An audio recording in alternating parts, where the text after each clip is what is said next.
উনি মুখ্যমন্ত্রীর চেয়ারে বসেছেন, যোগ্য হন অযোগ্য হন, উনি মুখ্যমন্ত্রীর চেয়ারে বসেছেন। নিজেকে এলিট প্রমাণ করার জন্য এর আগে জাল ডিগ্রি ব্যবহার করেছেন।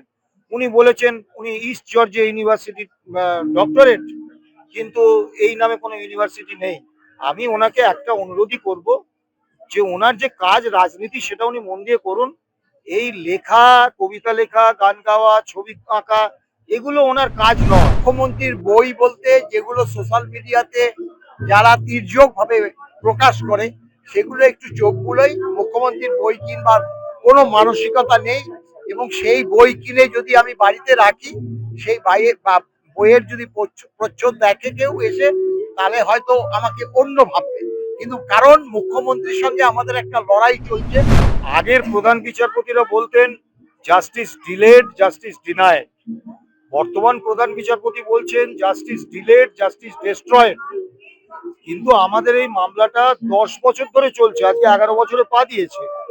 তা স্বাভাবিকভাবে একটা মানুষ বিচার চাইছে, তার জন্য তাকে 10 বছর ধরে আদালতের দরজায় ঘুরতে হবে কেন? স্যার, আজকে একেবারে আপনার বই বেরিয়েছে, বিভিন্ন বিশিষ্ট আইনজীবীরাও এসেছেন, আপনিও বই লিখছেন, মুখ্যমন্ত্রীও কবিতা লিখছে। মুখ্যমন্ত্রী হেলিকপ্টারে যেতে যেতে কবিতা লিখছে, আপনারই বাড়ি সিঙ্গুর, সেই সিঙ্গুরের মাটিতে গিয়ে কবিতা পড়েও শোনাচ্ছে, কি বলবেন? দেখুন, আমি খুব সামান্য মানুষ একজন। আমি ছাত্র অবস্থা থেকেই লিখি, সেগুলো বিভিন্ন সংবাদপত্রে প্রকাশিত হয়। আজকে সাদিকুজ্জামান সাহেব সেই সংবাদপত্রে প্রকাশিত কিছু নিবন্ধের একটা সংকলন, দুই হুজুরের গল্প প্রকাশ করেছে। এখন আমরা সামান্য লেখক, চেষ্টা করে লিখতে। কিন্তু মাননীয় মুখ্যমন্ত্রী কি লেখেন, আমি কয়েকবার চেষ্টা করেছি, সেটা আমি বুঝতে পারিনি। আমার অত বুদ্ধি কম। এখন সমস্যা হচ্ছে, মাননীয়া নিজেকে এলিট বলে প্রতিষ্ঠা করতে চান। এখন সবার দ্বারা সবকিছু হয় না। উনি গান গান, এবং ওনার স্তাবকরা নামি দামি শিল্পী, তারা বলে হ্যাঁ আপনি দারুণ গাইছেন। এখন উনি যদি কখনো নিজে ওনার গাওয়া গানটা শুনতেন, তাহলে আর জীবনে কখনো গাইতেন না। উনি যে বই লেখেন সেরকম। ওনার দুটো ছবি বিক্রি হয়েছিল, একটা 1,92,00,000 টাকায়, একটা 1,82,82,00,000 টাকায়। স্বাভাবিকভাবে যে শিল্পীর ছবি 1,82,00,000 টাকা বা 1,92,00,000 টাকায় বিক্রি হয়, তিনি অত্যন্ত উঁচু মানের শিল্প। তাই ছবি দুটো কে কিনেছিলেন? সারদা কর্তা সুদীপ্ত সেন এবং রোজভ্যালি কর্তা গৌতম কুণ্ডু। এখন চিট ফান্ড করে মানুষের সর্বনাশ করেছে বলে তারা শিল্পবোদ্ধা হবে না, এটা আমি বলছি না। কিন্তু মুশকিল হচ্ছে, তারা জেলে যাওয়ার পর থেকে আর কিন্তু মাননীয় কোনো ছবি প্রদর্শনী হচ্ছে না, ছবি বিক্রি হচ্ছে না। উনি মুখ্যমন্ত্রীর চেয়ারে বসেছেন, যোগ্য হন অযোগ্য হন, উনি মুখ্যমন্ত্রীর চেয়ারে বসেছেন। নিজেকে এলিট প্রমাণ করার জন্য এর আগে জাল ডিগ্রি ব্যবহার করেছেন। উনি বলেছেন উনি ইস্ট জর্জিয়া ইউনিভার্সিটির ডক্টরেট, কিন্তু এই নামে কোনো ইউনিভার্সিটি নেই। আমি ওনাকে একটা অনুরোধই করব, যে ওনার যে কাজ রাজনীতি সেটা উনি মন দিয়ে করুন। এই লেখা, কবিতা লেখা, গান গাওয়া, ছবি আঁকা, এগুলো ওনার কাজ নয়। এগুলোতে উনি নিজে অসম্মানিত হচ্ছেন, উপহাসের সামগ্রী হচ্ছেন, কৌতুকের সামগ্রী হচ্ছেন। কিন্তু মুখ্যমন্ত্রীর চেয়ারে যিনি বসে আছেন, তিনি এইভাবে মানুষের উপহাসের সামগ্রী হবেন, এটা আমাদের কাছে খুব খারাপ লাগে, কারণ উনি তো আমাদেরও মুখ্যমন্ত্রী। তা কাজী ওনার শুভ বুদ্ধির উদয় হোক, এটুকুই বলবো। স্যার, বন্ধুর বই উদ্বোধন করতে এসেছেন, বন্ধুর বই নিশ্চয়ই পড়েছেন। মুখ্যমন্ত্রীর বই কি পড়া হয়েছে? মুখ্যমন্ত্রীর স্টলও তো রয়েছে এখানে বইয়ে।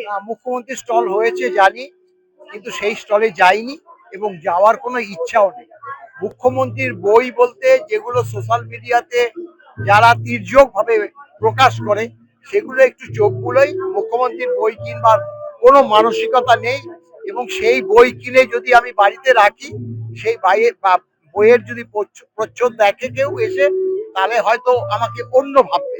কিন্তু কারণ মুখ্যমন্ত্রীর সঙ্গে আমাদের একটা লড়াই চলছে, এবং তিনি যে সরকারি কর্মচারীদের যে ব্যবহার করে চলেছেন, এবং দাবি দাওয়া নিয়ে যে আমাদের যে দাবি, সেই দাবির প্রেক্ষিত তিনি একটা কিচ্ছু মানছে না, এবং ডিএ মামলা আপনারা সবাই জানেন, সেটা এখন আর বলছি না।